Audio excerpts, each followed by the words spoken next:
See maja, mille me oleme siia kujundanud, ei ürita kuidagi eriliselt silma paista, vaid me oleme proovinud ta maksimaalselt siia loodusesse sulandada, nii et siin oleks mõnus elukeskkond. Omanikul oli konkreetne soov, et see hoonestus peaks jääma 2 kõrghaljastuse ala vahele, elutoa vaatega avaramale alale, selleks, et oleks maksimaalselt privaatne kõikide linna, kära, müra, naabrite eest, et selline väga-väga mõnus metsaga varjastatud ala.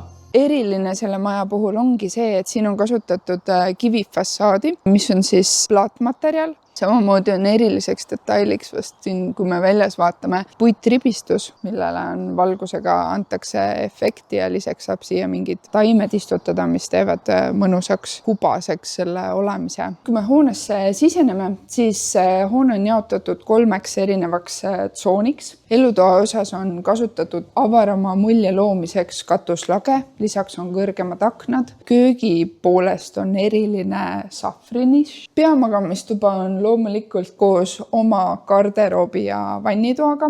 Lisaks on siin majas suur kontoriruum, kuna pere harrastab kodukontorit. Selle ruumi asukoha paigutusel oligi oluline see, et ta saaks olla privaatne, et siin saaks rahulikult tööd teha. Jõusaalis või trennisaalis on meeletult valgust, rohelusse vaade, kõrge lagi ja võimalused erinevate harrastustega tegeleda. Selline mõnus lõõgastusala. Me oleme kasutanud liuguksi, et on võimalik avada kogu see trennisaal õue, lasta värsket õhku sisse ja kui me tahame seda ilma putukateta teha,